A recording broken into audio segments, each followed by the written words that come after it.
பாராளுமன்றத்தில் ஒரு சரித்திரம் நடந்திருக்கிறது. வக்ஃப் ஆக்ட் அமெண்ட்மெண்ட் 2025 வெற்றிகரமாக இன்று அதிகாலை நேற்று நள்ளிரவில் ஆரம்பித்து ராஜ்யசபாவில், ஒரு நாள் முன்பு லோக்சபாவில், 2 இடத்திலும் கூட நல்ல மெஜாரிட்டியோடு, நிறைய கட்சிகளுடைய ஆதரவோடு, ஒரு ஜனநாயக முறையில் எல்லாருடைய ஒப்பீனியனை கேட்டு கிட்டத்தட்ட 1 கோடி பேர், 1 கோடி ஒப்பீனியன் இந்த வக்ஃப் ஜேபிசிக்கு மட்டுமே, ஜாயின்ட் பார்லிமெண்ட்ரி கமிட்டிக்கு இந்த வக்ஃப் சட்டம் 2025 அமெண்ட்மெண்ட் சட்டத்திற்கு 1 கோடி ஒப்பீனியன் கொடுத்துருக்காங்க. அதையெல்லாம் கருத்தில் ஏற்றுக்கிட்டு ஜேபிசி 13 அமெண்ட்மெண்ட், ஒரிஜினலாக நம்முடைய மத்திய அரசு என்ன ப்ரப்போஸ் பண்ணியிருந்தாங்க அதில் 13 மாற்றங்களை கொண்டு வந்து லோக்சபா ராஜ்யசபா 2லும் கூட அது வெற்றிகரமாக நிறைவேறியிருக்கிறது. இதை பாரதிய ஜனதா கட்சி தமிழ்நாடு நாங்கள் இதை வரவேற்கின்றோம். குறிப்பாக நம்முடைய இஸ்லாமிய சொந்தங்களுக்கு, அதிலும் இஸ்லாமிய மதத்தில் இருக்கக்கூடிய ஏழை இஸ்லாமிய சொந்தங்களுக்கு இது ஒரு பெரிய வரப்பிரசாதமாக நாங்கள் பார்க்கின்றோம். ஏன்னா நிறைய தமிழகத்தில் அரசியல் கட்சிகள் குழப்பத்தை ஏற்படுத்துகிறாங்க. வழக்கம் போல சில அரசியல் கட்சிகள் போராட்டமெல்லாம் பண்ணுறாங்க. அதனால் இந்த சட்டத்தை பற்றி கொஞ்சம் தெளிவாக எடுத்துரைக்க வேண்டியது எங்களுடைய கடமையாக இந்த நேரத்தில் நாங்கள் கருதுகின்றோம். அன்பு சொந்தங்களே, நம்முடைய சுதந்திரத்திற்கு முன்பு 1947க்கு முன்பு இந்த வக்ஃப் அப்படிங்கிறது என்னதாங்க, ஒரு இஸ்லாமியர் மதத்தின் மீது நம்பிக்கை இருக்கிறவர் ஒரு சொத்தை அவர் அதை சேரிட்டிக்காக, அந்த சொத்தின் மூலம் வரக்கூடிய வருமானம் நல்ல ஒரு காரியங்களுக்காக பயன்படுத்தப்பட வேண்டும் என்று அளிக்கக்கூடிய ஒரு சொத்தினுடைய பேர் தான் வக்ஃப். அதை பராமரிக்கக்கூடியதுக்கு தான் மத்திய அரசு, மாநில அரசு இன்வால்வ் ஆகிறாங்க. சுதந்திரத்திற்கு முன்பு 1947க்கு முன்பு 1913 பிரிட்டிஷ் அரசு முதலாக இதை பராமரிப்பதற்காக ஒரு சட்டத்தை கொண்டு வர்றாங்க. முசல்மான் வக்ஃப் வேலிடேட்டிங் ஆக்ட் 1913. 23 ஒரு மாற்றம் கொண்டு வர்றாங்க. 1923, 1930 ஒரு மாற்றம் கொண்டு வர்றாங்க. ஆனால் சுதந்திரத்திற்கு பிறகுதான் முறையான ஒரு சட்டம் வக்ஃப் ஆக்ட் 1954, 1954 முறையான ஒரு சட்டம். ஒரு மாநிலத்தில் வக்ஃப் போர்டு, ஒரு மாநிலத்தில் இந்த சொத்தை பராமரிப்பதற்காக ஒரு போர்டு வேண்டும். மத்திய அரசு சென்ட்ரல் வக்ஃப் கவுன்சில், அதாவது மாநிலத்தில் இருக்கக்கூடிய வக்ஃப் போர்டு எல்லாம் பராமரிப்பதற்கு ஒரு கவுன்சில் வேணும், சென்ட்ரல் கவுன்சில். இதெல்லாம் 1954 வருது. சின்ன சின்ன மாற்றங்கள் தொடர்ச்சியாக நடக்குது. பெரிய மாற்றம் 1995 வக்ஃப் ஆக்ட் 1995. 95 ஒரு பெரிய மாற்றத்தை கொண்டு வர்றாங்க. என்ன மாற்றம்னா ட்ரிபியூனல்ஸ் கொண்டு வர்றாங்க. ஒரு பிரச்சனை இருந்தால் யார் சால்வ் பண்ணுவா, ட்ரிபியூனல் எப்படி இருக்கணும், ஒரு சொத்து வக்ஃப் சொத்தா இல்லையான்னு எப்படி முடிவு பண்ணுறது, இதெல்லாம் 95. காங்கிரஸ் ஆட்சி முடியும் தருவாயில் 2013 ஒரு பெரிய மாற்றத்தை கொண்டு வர்றாங்க. அதாவது 95 சட்டத்துக்கு 2013 கொஞ்சம் அமெண்ட்மெண்ட்ஸ் கொண்டு வர்றாங்க. இன்னைக்கு 12 ஆண்டுகள் கழித்து மறுபடியும் அந்த 95 சட்டத்தில் 2013 கொண்டு வந்த மாற்றங்கள், அதனுடைய சார்ந்து இன்னைக்கு 2025 மாற்றங்களோடு வக்ஃப் ஆக்ட் 2025 நிறைவேற்றியிருக்கிறோம். இதில் என்ன புதுசு? எதற்காக எதிர்க்கட்சி நண்பர்கள் சில பேர் தமிழகத்தில் குற்றம் சுமத்துறாங்க. 1913 2013 வரை மொத்தமாக இந்தியாவில் வக்ஃப் போர்டு அவங்களுக்கு கீழே இருந்த சொத்து 18 லட்சம் ஏக்கர். 1913 2013 வரை 18 லட்சம் ஏக்கர். 2013 2025 வரைக்கும் புதிதாக 21 லட்சம் ஏக்கர் ஆட் ஆயிருக்கு. அப்ப கணக்கு போட்டு பாருங்க. அப்ப மொத்தமாக இன்னைக்கு இந்தியாவில் வக்ஃப் போர்டு கீழே இருக்கக்கூடிய சொத்துக்கள் 39 லட்சம் ஏக்கர். இந்தியாவில் அதிகப்படியாக அவங்க கையில் தான் இருக்கு. ரயில்வேஸ், மத்திய அரசு கீழே இருக்கக்கூடிய ரயில்வே, வக்ஃப் போர்டு இவங்ககிட்ட தான் ஒரு தனி நபர் அப்படிங்கிற அமைப்பாக நீங்க பார்த்தீங்கன்னா அதிகமான சொத்துக்கள் 39 லட்சம் ஏக்கர். இதுல ஆச்சரியம் என்னன்னா கடந்த 12 ஆண்டுகள்ல மட்டுமே 21 லட்சம் ஏக்கர் ஆட் ஆயிருக்கு. நிறைய குழப்பங்கள். உதாரணத்துக்கு தமிழகத்தில் திருச்செந்துறை ஒரு ஊரே வக்ஃப்ல சேர்ந்துருச்சு, கோவில் நலங்கள் சேர்ந்துருச்சு. மக்களுக்கு ஒரே குழப்பம், என் தனிப்பட்ட சொத்தை கூட வக்ஃப்னு எடுத்துக்கிறாங்க. இந்த குழப்பத்திற்கு ஒரு தீர்வு கொடுக்க வேண்டிய கடமை மத்திய அரசுக்கு இருக்கு. அதனால இந்த சட்டத்தில் ஒரு தீர்வு நம்ம கொடுத்துருக்கோம். யார் ஒரு சொத்தை வக்ஃப் போர்டு சொத்துன்னு சொல்ல முடியும்? ஒரு அரசாங்க சொத்தை வக்ஃப் போர்டு இத்தனால எடுத்துக்க முடியும்.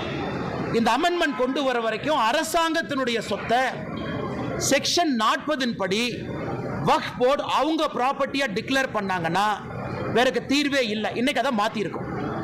ஒரு அரசாங்கத்தினுடைய சொத்தை வக்ஃப் போர்டுன்னு சொல்கிறாங்கன்னா, மாவட்ட ஆட்சியருக்கு மேலே ஒரு அதிகாரியை மாநில அரசு நியமிக்கணும்.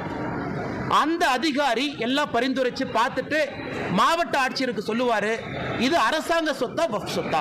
முதலாக அரசாங்க சொத்து ஒரு நேர்மையான முறையில் காப்பாற்றப்பட்டிருக்கிறது. ரெண்டாவது, வக்ஃப் போர்டை பொறுத்த வரைக்கும் ஒரு சொத்தை கொடுக்குறீங்கன்னா அது யாரு கொடுக்கலான்னு இன்னைக்கு வரைமுறை கொண்டு வந்திருக்கும். இந்த சட்டத்தின் மூலமாக சொத்தினுடைய ஓனர் தான் சொல்ல முடியும், ஏன் சொத்தை நான் வக்ஃபா டிக்ளேர் பண்ணி நான் கொடுக்குறேன், நீங்க பார்த்துக்கங்க. அதாவது யாரையோ சொத்தை எல்லாம் அவங்க எடுக்க முடியாது. செக்ஷன் 108 முதல்ல செக்ஷன் 108 எப்படி இருந்துச்சுன்னா, அந்த ட்ரிபியூனலுக்கு உச்சகட்சமான அதிகாரம். அந்த ட்ரிபியூனல் முடிவு பண்ணிருச்சுன்னா நீங்களும் நானும் அவங்க ரெஜிஸ்டர் ஆஃபீஸ்க்கு அனுப்பிடுவாங்க, இந்த சொத்து வக்ஃப் போர்டு சொத்துன்னு. நீங்கள் நானும் தலைகீழா நின்று தண்ணி குடிச்சா கூட அந்த சொத்தை மாற்ற முடியாது. இன்னைக்கு அதுக்கு ஒரு தீர்வு. இஸ்லாம் மதத்தை பொறுத்தவரை ஷியா சுன்னி அப்படின்னு மட்டும் இருந்துச்சு.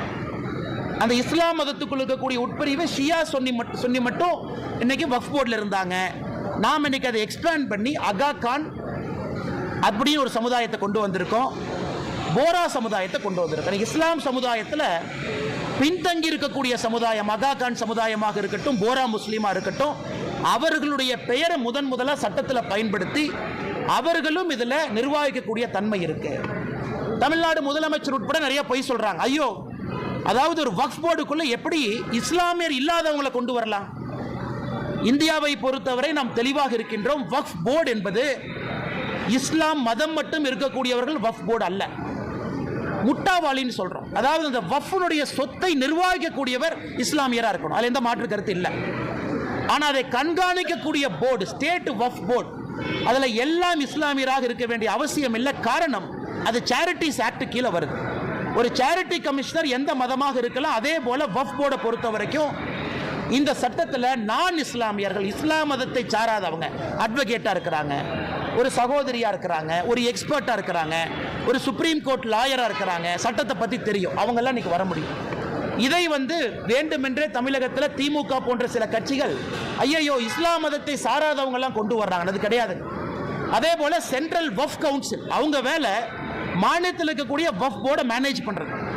அதிலும் இஸ்லாம் மதத்தை சாராதவங்க இருக்கலாம், எந்த தப்பு இல்லை. ஆனா முட்டாவாளி இஸ்லாம் தான், ஏன்னா அவங்க தான் இந்த வக்ஃப் சொத்தை நிர்வகிக்கக்கூடிய தன்மை இருக்கு. அப்படி இருக்கும் பொழுது இது கிறிஸ்தவ சகோதர சகோதரிகள் பெருசா பாராட்டி இருக்கிறாங்க. காரணம் என்னன்னா, அவங்களுக்கு ஒரு பெரிய வரப்பிரசாதம் செக்ஷன் 40 செக்ஷன் 108 ரெண்டுமே இன்னைக்கு ரிமூவ் பண்ணியிருக்கோம். ஒரு கிறிஸ்தவ சர்ச்சினுடைய சொத்துக்களை இன்னைக்கு வக்ஃப் போர்டு அவங்களுடைய சொத்துன்னு பல இடத்துல எடுத்திருக்காங்க. அப்ப அந்த கிறிஸ்தவ மதத்தை சார்ந்தவங்க எங்கேயுமே போய் திரும்ப வாங்க முடியாது, காரணம் ட்ரிபியூனல் அப்பீல் போக முடியாது. இன்னைக்கு அந்த செக்ஷன் 40 செக்ஷன் 108 தூக்கி இருக்கும். அதனால் எல்லா விதமான சகோதரர்கள், குறிப்பா இஸ்லாமில் இருக்கக்கூடிய பெண்களுக்கு இன்னைக்கு நம்ம முதலாக சொல்லியிருக்கோம், பெண்களை சார்ந்த என்ஜிஓ அவங்களுக்கு நிதி உதவி, மைக்ரோ ஃபினான்ஸ் இதெல்லாம் செய்யணும். இதெல்லாம் இந்த வக்ஃப் சட்டத்தில் வந்திருக்கக்கூடிய திருத்தம். அதே போல பேக்வேர்டு கிளாஸ் முஸ்லீம் அவங்களுக்கு மரியாதை, ஷியா சுன்னி சகோதர சகோதரிகளை தாண்டி புதுசாக அகா கான் போரா முஸ்லீம் சொல்ல கொண்டு வந்திருக்கோம். அப்படி இருக்கும் பொழுது ரொம்ப ஏற்புடையதாக எல்லா மக்களும் ஏற்றுக்கொண்ட, யாருக்கும் எதிராக இல்லாத ஒரு சட்ட திருத்தத்தை லோக்சபால ராஜ்யசபால கொண்டு வந்து இந்திய மக்களுக்கு நாங்கள் சமர்ப்பித்திருக்கின்றோம். இதில் பத்திரிகை நண்பர்கள் கவனிக்க வேண்டியது நம்முடைய என்டிஏ கூட்டணியில் இல்லாத கட்சிகள் ஓட்டு போட்டிருக்காங்க. நல்லா கவனிக்கணும். குறிப்பாக நவீன் பட்நாயக் அவருடைய கட்சி விப்பு கொடுக்கல, மனசாட்சிப்படி ஓட்டு போடுங்க. ஜெகன்மோகன் ரெட்டி அவங்களுடைய ஒய்எஸ்ஆர் கட்சி விப்பு கொடுக்கல, மனசாட்சிப்படி ஓட்டு போடுங்க. ஸோ நம்முடைய என்டிஏ கூட்டணியை சாராத கட்சிகளும் வாக்களித்து லோக்சபாவில் 288 ஓட்டுக்கள், ராஜ்யசபாவில் 125 ஓட்டுக்கள் நமக்கு கிடைச்சு ரொம்ப கம்ப்ளீட் மெஜாரிட்டியோட நல்லா ஜெயிச்ச சட்டம் வந்திருக்கு. அதனால் தமிழகத்தில் நம்முடைய மாண்புமிகு முதலமைச்சர் ஐயா மு.க. ஸ்டாலின் அவர்கள் சும்மா இந்த மைனாரிட்டி சமுதாயத்தில் பயத்தை ஏற்படுத்துவது மட்டுமே முழு நேர வேலையாக வச்சிருக்கிறாங்க. சும்மா பயத்தை ஏற்படுத்துவது, இதை பிடுங்கிட்டாங்க அதை பிடுங்கிட்டாங்க. இன்னைக்கு மைனாரிட்டி சகோதர சகோதரிகளை எம்பவர் பண்ணியிருக்கோம், அவங்களுக்கு நம்பிக்கை கொடுத்துருக்கோம், அவங்களுக்கு உரிமை கொடுத்துருக்கோம். அப்படி இருக்கும் பொழுது எப்படி இது இஸ்லாம் மதத்திற்கு சகோதரர்களுக்கு எதிரான ஒரு சட்டமாக இருக்கும்? அதனால தான் கொஞ்சம் விலாவரியாக நம்முடைய பத்திரிகை நண்பர்கிட்ட பேசுகிறோம். அன்பு சொந்தங்களே, அது மட்டும் இல்லை, இன்னைக்கு மொத்தம் இருக்கக்கூடிய 39 லட்சம் ஏக்கர் வஃப் போர்டு கீழ் இருக்கிறது. சம்பாதித்த வருமானம் 126 கோடி. இது தமிழ்நாட்டில் HRNC டிபார்ட்மெண்டோட மோசமாக ஃபங்க்ஷன் ஆகிட்டு இருக்கு. மொத்தமாக போன ஆண்டு சம்பாதனை வக்ஃப் போர்டு 126 கோடி. சச்சர் கமிட்டி மன்மோகன் சிங் ஐயா போடும்போது என்ன சொன்னாங்கன்னா, ஒரு வக்ஃப் போர்டை முறையாக நிர்வாகம் செஞ்சால் 10,000 கோடி ரூபாய் சம்பாதிக்க முடியும். ஆனால் இன்னைக்கு எல்லாமே லாங் லீஸில் கொடுத்து, தமிழ்நாட்டில் நான் குறிப்பாக சொல்கிறேன், ஒரு சப் இன்ஸ்பெக்டர் திருநெல்வேலியில் கொன்னாங்க. எதுக்கு கொன்னாங்க? சமீபத்தில் ரிட்டையர்ட் சப் இன்ஸ்பெக்டர் எதுக்கு கொன்னாங்க? வக்ஃப் பிரச்சனை, வக்ஃபுனுடைய சொத்தை ஒரு திமுக காரை அபகரித்து வச்சிருக்கிறான்னு சொன்னாங்க. அதை எதிர்த்து கேள்வி கேட்டதற்காக அவர் படுகொலை செய்யப்பட்டார். இன்னைக்கு ஏன் திமுக அதை எதிர்க்குது? பாதி ஊர்ல வக்ஃப் ப்ராப்பர்ட்டியை திமுக காரை அபகரித்து வச்சிருக்கிறான். அவன் அந்த ப்ராப்பர்ட்டியில் வரக்கூடிய நியாயமான சொத்தை வக்ஃப் போர்டுக்கு அந்த பணம் போகுது. அதனால தான் வெறும் 126 கோடி ரூபாய் தான். நீங்களே யோசிச்சு பாருங்க, 39 லட்சம் ஏக்கர் வெறும் 126 கோடி ரூபாய் சம்பாதிக்கும். 4 ஆண்டுகள் கொடுத்து பாருங்க பத்திரிகை நண்பர்களே, நீங்க 4 ஆண்டுகள் கழிச்சு பாருங்க இந்த வக்ஃப் போர்டு எவ்வளவு சம்பாதிக்குதுன்னு மட்டும் பாருங்க. அது எல்லாமே இஸ்லாமிய சொந்தங்களுக்கு அந்த பணம் போகணும். குறிப்பாக ஏழை இஸ்லாமிய சகோதரிகளுக்கு அந்த பணம் போக வேண்டும். அதனால் நிச்சயமாக இந்த அற்புதமான சட்டத்தை கொண்டு வந்ததற்காக பாரத பிரதமர் நரேந்திர மோடி ஐயா அவர்களுக்கு தமிழக பாரதிய ஜனதா கட்சி சார்பாக நாங்கள் பாராட்டுகளையும் நன்றிகளையும் வாழ்த்துக்களையும் தெரிவிச்சுக்கிறோம். 2வது முடிச்சோம் கேள்விக்கிறோம். 2வது மருதமலை கும்பாபிஷேகம் இன்னைக்கு நடந்தது. நம்முடைய முருகபெருமான் மருதமலையில் முருகபெருமானுக்கு நடந்த கும்பாபிஷேகமா இல்ல திமுக காரங்களே அவர்கள் நடத்திய மாநாடான்னு சந்தேகமா இருக்கு. பக்தர்கள் எல்லாமே நேற்று சாயந்தரத்திலிருந்து படிக்கட்டுக்கு வெளியே நிக்க வச்சிருக்கிறாங்க. படியில் ஏற கூட விடல. அமைச்சர் சேகர் பாபு அவருடைய மனைவியும் குழந்தையும் போலீஸ் எஸ்கார்ட் போட்டு மருதமலை கூட்டிட்டு போறாங்க. இந்த அநியாயத்தை பார்த்துருக்கீங்களா? ஒரு அறநிலைத்துறை அமைச்சரனுடைய மனைவியும் மகளும் குடும்பமும் எஸ்கார்ட் போட்டு மருதமலை எஸ்கார்ட் போட்டு. ஆனா முருகபெருமானுக்கு சேவை செய்யக்கூடிய கோயம்புத்தூர் மக்கள் அவங்கெல்லாம் கையை கட்டிக்கிட்டு படி கீழே நிற்கிறாங்க. விபூதி கூட கொடுக்கல. 750 சிறப்பு தரிசன பாஸ். அந்த 750 கரைவேட்டி கட்டியிருக்கக்கூடிய திமுக காரங்களுக்கு கொடுத்துட்டாங்க. அப்ப தொடர்ந்து நாங்கள் சொல்லுவது, இன்னைக்கு மருதமலையில் முருகபெருமானை அவமானப்படுத்தி இருக்கிறாங்க. உண்மையான பக்தர்களை உள்ள விடல. கும்பாபிஷேகத்தில் எப்படி நடத்தப்பட வேண்டுமோ அது போல நடத்தல. இது திமுக மாநாடு போல. சேகர் பாபு அவர்களுடைய மனைவியும் குழந்தையும் ஏதோ கோயம்புத்தூருக்கு டூரிசம் வந்துட்டு அப்படியே மருதமலைக்கு எட்டி பார்த்த மாதிரி வந்திருக்கிறாங்க. ஆனால் இதை பாரதிய ஜனதா கட்சி வன்மையாக கண்டிக்கின்றோம். தமிழகத்தில் இதனால் தான் அறநிலைத்துறை இருக்கக்கூடாது என்று தொடர்ந்து சொல்லுகின்றோம். இதுவும் ஒரு பாயிண்ட் நோட் பண்ணிக்கங்க. அதனால் முருகபெருமான் பனிஷ்மெண்ட் கொடுக்கட்டும். எந்த ஒரு அமைச்சர்களுமே கலந்துக்கல. ஏன் அந்த மரியாதை கூட முருகபெருமானுக்கு கொடுக்க மாட்டீங்களா? அமைச்சருக்கு அப்படி என்ன வேலை? ஒரு முக்கியமான கோயிலுடைய கும்பாபிஷேகம் நடக்குது, அமைச்சருக்கு தவிர என்ன வேலை? மாவட்டத்தினுடைய அமைச்சர் எங்கே போனார்? அறநிலைத்துறை அமைச்சர் எங்கே போனார்? ஏன் அவங்களாம் வந்து பங்கேற்க முடியாதா? அரசின் சார்பாக வந்து அமைச்சர் இருந்தால் தானே பிரச்சனை இருந்தால் சால்வ் பண்ண முடியும். அதனால் நிச்சயமாக இந்த வெக்கங்கட்ட செயலை பாரதிய ஜனதா கட்சி கண்டிக்கின்றோம். அதனால் அமைச்சர் சேகர் பாபு அவர்கள் இதே போல தான் கொஞ்ச நாளைக்கு முன்னாடி இங்கே குறும் பண்ணாருண்ணே. எங்கண்ணே? திருச்சியில் ஸ்ரீரங்கம் கோயிலில். அங்கேயும் அவருடைய குடும்பம் இதே மாதிரி வந்து சொர்க்கவாசல் திறக்கிற அன்னைக்கு பிரச்சனை பண்ணி டோக்கனில் வந்த பப்ளிக் எல்லாம் தள்ளி பெரிய பிரச்சனை ஆச்சு. அதனால் சேகர் பாபு அவருடைய செயல் தொடர்ந்து அத்துமீறி கொண்டிருக்கின்றார். இதை முருகபெருமான பார்த்துக்கிட்டு இருக்காரு. தக்க நேரத்தில் பனிஷ்மெண்ட் கொடுப்பாருன்னு நம்புறோம்.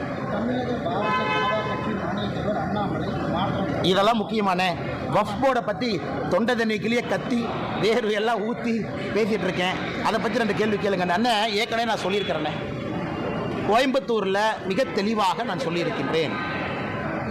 பாரதிய ஜனதா கட்சி தமிழ்நாடு புதிய தலைவரனுடைய தேர்தல் டெல்லியில் நான் போய் சந்திச்சுட்டு வந்த பிறகு நான் பேசின பேட்டிக்கனாது. அதே நேரத்தில் குறிப்பாக எப்படி 2026 தேர்தலை அணுகப் போகின்றோம் என்பதையும் கூட ஓரளவுக்கு வெளிப்படையாக நம்ம சொல்லியிருக்கிறோம். இதற்கு மேலே நான் கருத்து சொல்ல விரும்பலீங்கன்னா அன்றைக்கி பேட்டியில் அவ்வளோ விலாவரியாக நான் பேசியிருக்கிறேன். அதனால் புதிய தேர்தல், புதிய தலைவருக்கான தேர்தல் விரைவில் நடக்கும். அதை நீங்கள் பாருங்கள். அதுக்கப்புறம் பத்திரிகையாளர் சந்திப்பில் நான் விலாவரியாக பேசுகிறேன்.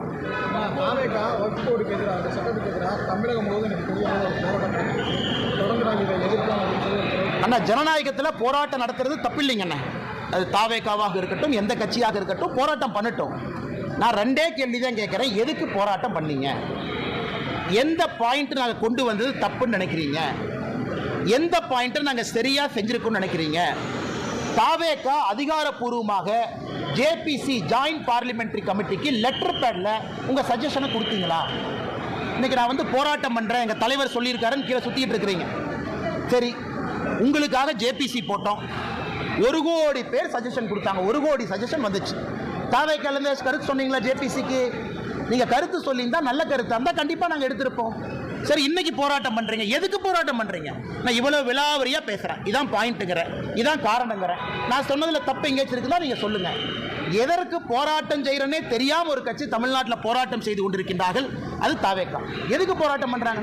அண்ணா இந்த பாயிண்ட் தப்பு. எத்தனை டைம் சட்ட திருத்தம் மாற்றிருக்கிறாங்க? 54 முதல் சட்டம், அதன் பிறகு அவ்வளோ அமெண்ட்மெண்ட், 95 பெரிய சட்டம், அதன் பிறகு அவ்வளோ அமெண்ட்மெண்ட், 2013 மேஜர் அமெண்ட்மெண்ட். ஏன் 2013 காங்கிரஸ் ஆட்சியில் சகோதரருக்கு தெரியும், 123 ப்ராப்பர்ட்டி லூட்டன்ஸ் டெல்லி, சென்ட்ரல் டெல்லி 123 ப்ராப்பர்ட்டியை வஃப் ப்ராப்பர்ட்டின்னு டிக்ளேர் பண்ணி ஒரே நைட்டில் சேர்த்துக்கிட்டாங்க. அதெல்லாம் நியாயமா? 123 ப்ராப்பர்ட்டி சென்ட்ரல் டெல்லியில் நினைச்சாங்க ஒரே நைட்டு. லட்சக்கணக்கான கோடி ரூபாய் வருமானம் பொறுப்பு இருக்கக்கூடிய ப்ராப்பர்ட்டி. அது 2013 காங்கிரஸ் கொண்டு வந்தான். அதை பற்றியெல்லாம் யாரும் பேச மாட்டாங்க. ஆனால் 2025 நம்ம ஆட்சியில் நியாயமாக எல்லோருக்கும் சமமாக ஒரு விஷயத்தை கொண்டு வந்தா நாம் இஸ்லாமியர்களுக்கு எதிரின்னு ஆர்ப்பாட்டம் பண்றாங்க. அதனால் தாவேகாவாக இருக்கட்டும், எந்த கட்சியாக இருக்கட்டும், என்னுடைய அன்பு வேண்டுகோள், ஆனால் எதுக்கு ஆர்ப்பாட்டம் பண்றேன்னு 2 விஷயத்தை சொல்லிட்டு பண்ணுங்கன்னு. நல்ல விஷயமா தான் நானும் மேலே சொல்றேன்.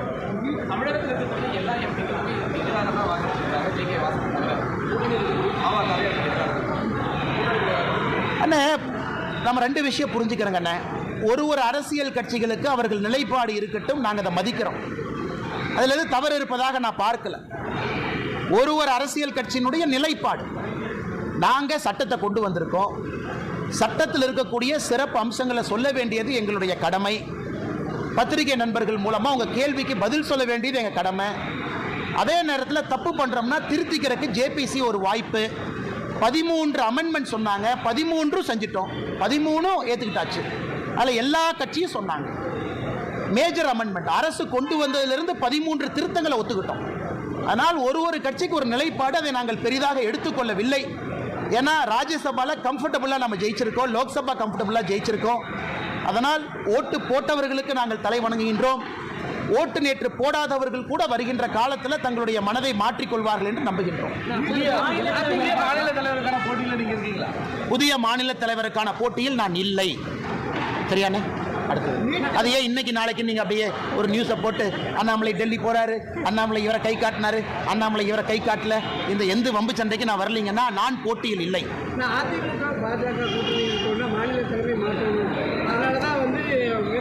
அதை பற்றி நான் எது கருத்து சொல்ல விரும்பலீங்கண்ணா.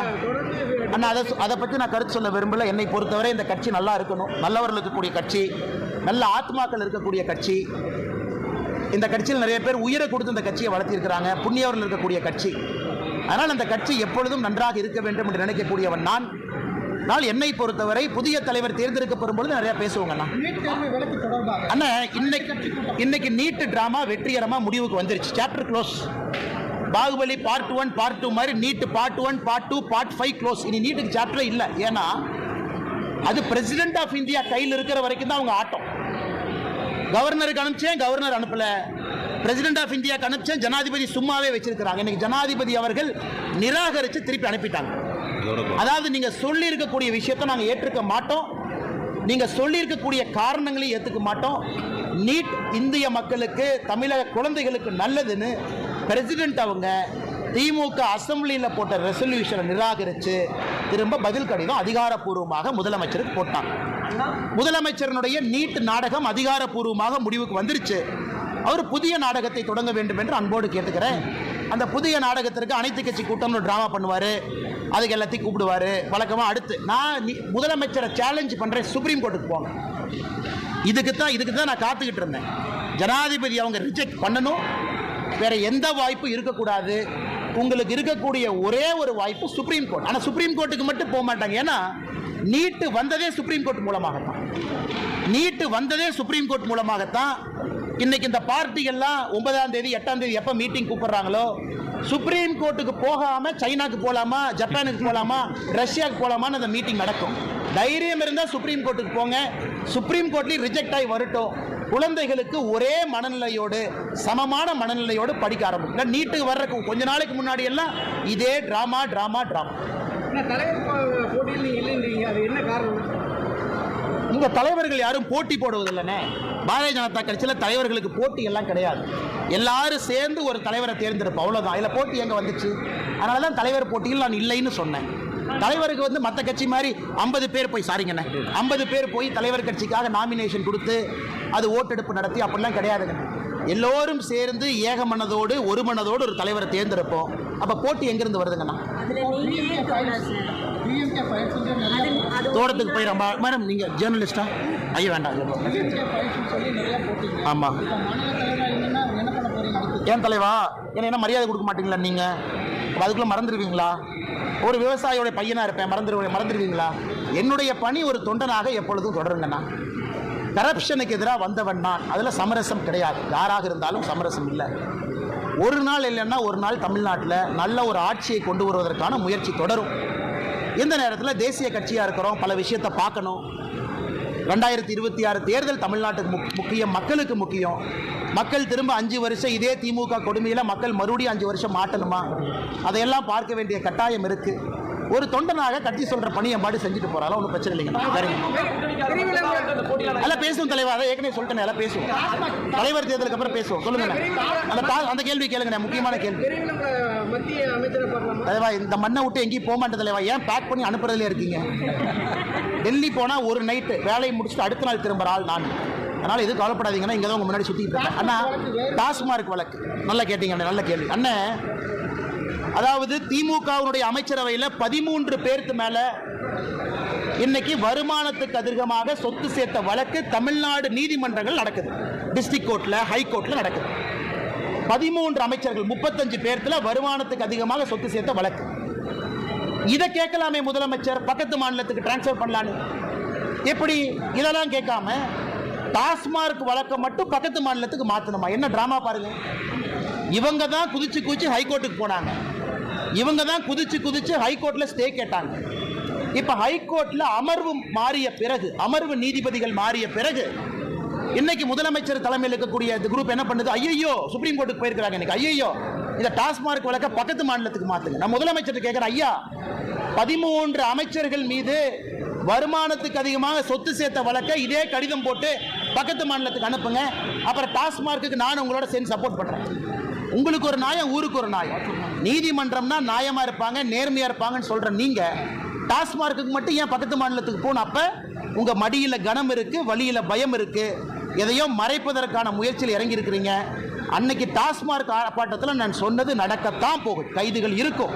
எனக்கு நம்பிக்கை இருக்குது இடி மேலே. அவங்க நேர்மையான முறையில் விசாரணை பண்ணணும். நேர்மையான முறையில் தப்பு செஞ்சவங்கள கைது பண்ணணும். மக்களுடைய வரிப்பணத்தை திரும்ப நம்மகிட்ட கொண்டு வந்து சேர்க்கணும். அவங்களுடைய தலைமை தொடரணும்னு சொல்லி கட்சி நிர்வாகிகள், சமூக ஆர்வலர்கள் எல்லாமே ஒரு கருத்து தெரிவிச்சிருக்காங்க, பொதுமக்கள் சொல்லியிருக்காங்க. அண்ணே இது பேசுவோண்ணே அதுக்கான நேரம் காலம் இருக்கு. பேசுவோண்ணே வந்ததுக்கு அப்புறமா தான் தலைவா அதெல்லாம் அடுத்து வந்து நல்லா பண்ணுவாங்க. அது உலகத்துக்கே தெரியுங்க.